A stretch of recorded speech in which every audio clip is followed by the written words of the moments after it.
தமிழ் நண்பர்கள் அனைவருக்கும் வணக்கம். நான் உங்கள் Mani, physical trainer from CRPF. Welcome to our YouTube channel paramilitary Mani. இன்னைக்கு நாம இந்த வீடியோவில் எதை பற்றி பார்க்க போகிறோம் அப்படின்னு பார்த்தீங்கன்னா ரோப் கிளைம்பிங், அதாவது கயிறு ஏறுதல் எப்படி அப்படிங்கிறத பற்றி தான் இந்த வீடியோவில் நாம பார்க்க போகிறோம். பொதுவாகவே வெர்டிகல் ரோப் ஏறுவதற்கு வந்து 4 வகையான பயிற்சிகள் அளிக்கப்படும். முதலாவது என்னன்னு பார்த்தீங்கன்னா பேசிக் என்று சொல்லக்கூடிய தேர்ட் கிளாஸ் ரோப், இரண்டாவது செகண்ட் கிளாஸ் ரோப், மூன்றாவதாக ஃபர்ஸ்ட் கிளாஸ் ரோப், நான்காவது மற்றும் இறுதியாக ஸ்பெஷல் கிளாஸ் ரோப். இன்னைக்கு நாம இந்த வீடியோவில் எதை பற்றி பார்க்க போகிறோம் அப்படின்னு பார்த்தீங்கன்னா பேசிக் என்று சொல்லக்கூடிய தேர்ட் கிளாஸ் ரோப், அதாவது உங்களுடைய கைகள் மற்றும் கால்கள் ரெண்டையும் பயன்படுத்தி எப்படி ரோப் ஏறுவது என்பதுதான் இந்த தேர்ட் கிளாஸ் ரோப். இது யாருக்காக அப்படின்னு பார்த்தீங்கன்னா முதலாக பயிற்சிக்கு வரக்கூடிய மாணவர்கள், பெண்கள் மற்றும் பிகினர்ஸ் என்று சொல்லக்கூடிய ரோப் கிளைம்பிங் இது வரைக்கும் பண்ணாதவங்க, அதாவது இப்போதான் முதல்ல ரோப் கிளைம்பிங் பண்ணுறேன் அப்படின்னு சொல்லக்கூடியவங்க, இவங்களுக்காக இந்த தேர்ட் கிளாஸ் ரோப் ரொம்ப ரொம்ப முக்கியம். இந்த தேர்ட் கிளாஸ் ரோப் நீங்கள் ஏறினீங்கன்னா தான் அடுத்த உங்களுக்கு செகண்ட் கிளாஸ், ஃபர்ஸ்ட் கிளாஸ் மற்றும் ஸ்பெஷல் கிளாஸ் ஏறுவதற்கு ரொம்ப ஈஸியாக இருக்கும். அது மட்டும் இல்லாமல் நீங்கள் கூட பார்த்துருப்பீங்க, அத்லெட் பிளேயராக இருக்கட்டும், வெயிட் லிஃப்டராக இருக்கட்டும், இல்லை ரெஸ்லிங் பிளேயராக இருக்கட்டும், இவங்க கூட அவங்களுடைய ட்ரைனிங் ஷெடியூலில் ரோப் கிளைம்பிங் ஆட் பண்ணியிருக்காங்க. இது எதற்காக அப்படின்னு பார்த்தீங்கன்னா அவங்களுடைய ஸ்ட்ரென்த்தை டெவலப் பண்ணுறதுக்காக. இந்த மாதிரி நீங்களும் உங்கள் ஸ்ட்ரென்த்தை டெவலப் பண்ணணும் அப்படின்னு நினச்சிங்கன்னா நீங்களும் ரோப் கிளைம்பிங் பண்ணலாம். இதில் வந்து உங்களுடைய wrist, forearm, biceps, triceps, shoulder, back, lower back, core muscles மற்றும் லெக் எல்லாமே இன்வால்வ் ஆகுது.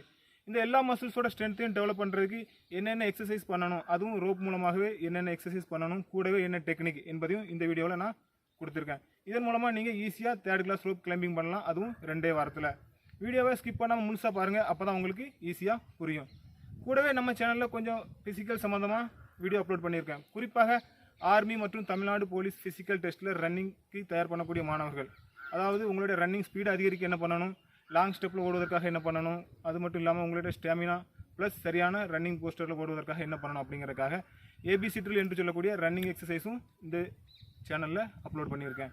தேவைப்படுறவங்க டிஸ்கிரிப்ஷனில் லிங்க் கொடுக்குறேன், போய் பார்த்துக்கிடுங்க.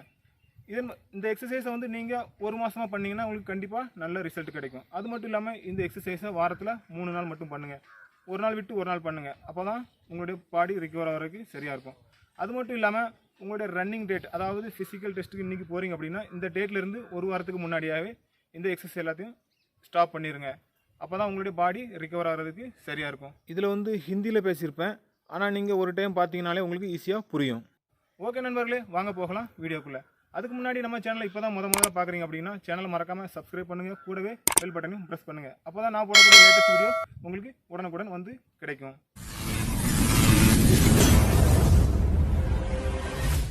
எந்த ஒரு ஒர்க் அவுட் பண்ணுறதுக்கு முன்னாடியும் வார்ம் அப் பண்ணுறது ரொம்ப ரொம்ப அவசியம்.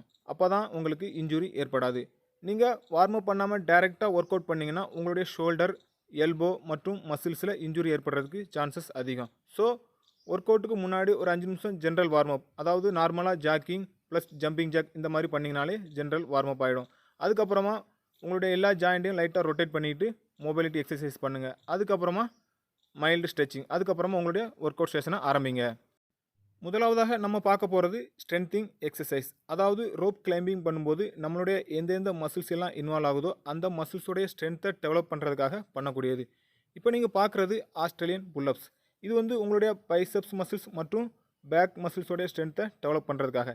இது எப்படி பண்ணணும் அப்படின்னா ரோப்புக்கு கீழே இந்த மாதிரி நின்றுக்கிட்டு உங்களுடைய 2 கைகளால் ரோப்பை கெட்டியாக பிடிச்சிக்கிட்டு உங்களோட பாடியை மேல் நோக்கி லிஃப்ட் பண்ணணும். பிறகு கீழே ஃப்ரீயாக, அதுக்கப்புறம் லிஃப்ட், இந்த மாதிரி கண்டினியூவாக அப் டவுன் பண்ணணும். முதலாவது செட்டில் வந்து உங்களுடைய இடது கை கிரிப் மேலே இருந்துச்சுன்னா 2வது செட் பண்ணும்போது உங்களுடைய வலது கையோட கிரிப்பை மேலே வச்சு பண்ணுங்கள். அப்போ தான் வந்து 2 கைகளுக்கும் சரிசமமான பேலன்ஸ், அதாவது ஸ்ட்ரென்த்து கிடைக்கும். கூடவே உங்களுடைய பாடியை வந்து இந்த மாதிரி ஸ்ட்ரெயிட்டாக வைங்க. இதனால் உங்களுடைய கோர் மசில்ஸும் ஸ்ட்ரென்த் ஆகும். அடுத்து நம்ம பார்க்கக்கூடியது பேக் ஆஸ்திரேலியன் புல்லப்ஸ். இது வந்து உங்களுடைய ட்ரைசெப்ஸ், ஷோல்டர் மற்றும் லோவர் பேக் மசில்ஸோடைய ஸ்ட்ரென்த்தை டெவலப் பண்ணுறதுக்காக. இதுலேயும் அதே மாதிரி தான், அதாவது நீங்கள் ஃபஸ்ட்டு பண்ண மாதிரி உங்களுடைய முதல் செட்டில் இடது கையோட கிரிப் மேலே இருந்துச்சுன்னா 2வது செட்டில் வலது கையோட கிரிப்பை மேலே வச்சு பண்ணுங்கள். அப்போ தான் 2 கைகளுடைய ஸ்ட்ரென்த்தும் ஒரே மாதிரியாக இருக்கும். அடுத்ததாக நம்ம பார்க்கக்கூடிய எக்ஸசைஸு லைன். இது எப்படி பண்ணணும் அப்படின்னு பார்த்தீங்கன்னா ரோப்புக்கு கீழே இந்த மாதிரி நின்றுக்கிட்டு உங்களுடைய கைகளால் மேல் நோக்கி சின்ன சின்ன ஸ்டெப் மூலமாக மேல் நோக்கி ஏறணும்.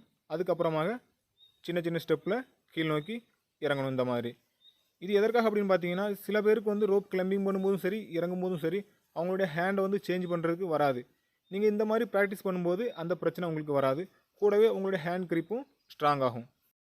ரோப் புல்லப்ஸ் இது ரொம்ப முக்கியமான ஒன்று உங்களுடைய ஸ்ட்ரென்த்தை டெவலப் பண்ணுறதுக்கு. இதுலேயும் அதே மாதிரி தான். அதாவது ஃபஸ்ட்டு செட்டில் உங்களுடைய வலது கையோட கிரிப் மேலே இருந்ததுன்னா, இரண்டாவது செட்டில் இடது கையோட கிரிப்பை மேலே வச்சு பண்ணுங்கள். அடுத்ததாக பார்க்கக்கூடியது ரோப் ஹோல்டிங். இதுவும் உங்களுக்கு ரொம்ப ரொம்ப முக்கியமான ஒன்று.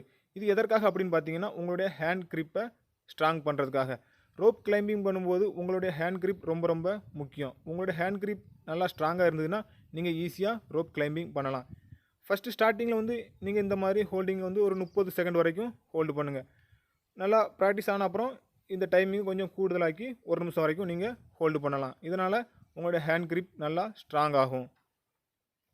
அடுத்ததாக பார்க்கக்கூடியது டக் நீ. இது எதற்காக அப்படின்னு பார்த்தீங்கன்னா, உங்களுடைய கோர் மசில்ஸ் மற்றும் லோவர் பேக் மசில்ஸோட ஸ்ட்ரென்த்தை டெவலப் பண்ணுறதுக்கு. நீங்கள் ரோப் கிளைம்பிங் பண்ணும்போது உங்கள் கால்களால் க்ரீப் பண்ணுறதுக்கு வந்து இந்த எக்ஸசைஸ் ரொம்ப ரொம்ப முக்கியம். அடுத்ததாக நம்ம பார்க்கக்கூடியது டெக்னிக். கவனமாக பாருங்கள், நம்ம கால்களால் ரோப்பை எப்படி க்ரீப் பண்ணணும் அப்படிங்கிறத. முதலாவதாக உங்களுடைய வலது காலை இப்படி வச்சுக்கிட்டு அதற்கு மேலே ரோப்பை வச்சுட்டு உங்களுடைய இடது காலால் ரோப்பை அழுத்தி க்ரீப் பண்ணுங்கள். அதற்கு அடுத்ததாக முட்டியால், அதாவது உங்களுடைய முழங்காலால் ரோப்பை திரும்பவும் அழுத்தி க்ரீப் பண்ணிவிட்டு உங்களுடைய கைகளை மேலே பிடிச்சிக்கிட்டு உங்களுடைய கைகள் மற்றும் கால்களால் இருத்தி ரோப்பை பிடிச்சிக்கிட்டு மேல் நோக்கி உங்களுடைய பாடியை லிஃப்ட் பண்ணணும். இதுதான் leg creeping technique. Rope climbing பண்ணும்போது கால்களால் எப்படி க்ரீப் பண்ணுறேன் அப்படிங்கிறத பாருங்கள். ஃபஸ்ட்டு உங்களோட பாடியை மேல் நோக்கி லிஃப்ட் பண்ணிவிட்டு கால்களை நல்லா ஃபோல்டு பண்ணி கால்களால் நல்லா க்ரீப் பண்ணுங்கள். ஒரு கையை விட்டால் கூட நீங்கள் கீழே விழக்கூடாது. அந்தளவுக்கு உங்களுடைய கால்களால் நல்லா ஸ்ட்ராங்காக க்ரீப் பண்ணணும். அப்போ தான் நீங்கள் ஈஸியாக 3rd கிளாஸ் ரோப் கிளைம்பிங் பண்ண முடியும். அதுக்கப்புறமா கீழே வாங்க. ஓகே நண்பர்களே, இந்த எக்ஸசைஸ் மற்றும் டெக்னிக் மூலமாக நம்ம எப்படி ஈஸியாக 3rd கிளாஸ் ரோப் கிளைம்பிங் பண்ணுறோம் அப்படிங்கிறத பாருங்கள். முதலாவதாக உங்களுடைய பாடியை மேல் நோக்கி நல்லா லிஃப்ட் பண்ணுங்கள். அப்புறமாக கால்களை ஃபோல்டு பண்ணி கால்கள் மூலமாக கிரிப் 1 2 3 லிஃப்ட் கிரிப் 1 2 3. இந்த மாதிரி ஈஸியாக நீங்கள் 20 முதல் 25 அடி உயரம் வரைக்கும் 3rd கிளாஸ் ரோப்பில் ஈஸியாக கிளைம்பிங் பண்ணலாம். இறங்கும்போது எப்படி இறங்கணும் அப்படின்னு பார்த்தீங்கன்னா, உங்களுடைய கால்கள் இரண்டையும் சேர்த்து வைத்துக்கிட்டு பாடியை ஸ்ட்ரைட்டாக வச்சுக்கிட்டு உங்களுடைய கைகளால் சின்ன சின்ன ஸ்டெப் மூலமாக இந்த மாதிரி கீழே இறங்கணும். ஓகே நண்பர்களே, இதோட நம்ம 3rd class rope climbing tutorial முடிவுக்கு வருது. இந்த வீடியோ உங்களுக்கு பிடிச்சிருக்குன்னு நினைக்கிறேன். வீடியோ பிடிச்சிருந்தா வீடியோவை மறக்காமல் லைக் பண்ணுங்கள், கூடவே உங்கள் நண்பர்களுக்கும் ஷேர் பண்ணுங்கள். அடுத்து நான் உங்களுக்காக கொண்டு வரக்கூடிய வீடியோ ரொம்ப ரொம்ப முக்கியமான வீடியோ. குறிப்பாக தமிழ்நாடு போலீஸ் ஃபிசிக்கல் டெஸ்ட்டில் ரோப் கிளைம்பிங் பண்ணக்கூடிய மாணவர்கள் ரோப் கிளைம்பிங்கில் ஃபுல் மார்க் எடுப்பதற்காக என்ன பண்ணணும், என்னென்ன எக்ஸசைஸ் பண்ணணும், கூடவே என்ன டெக்னிக் அப்படிங்கிற வீடியோவோட கூடிய வரையில் உங்களை வந்து சந்திக்கிறேன். நன்றி, வணக்கம்.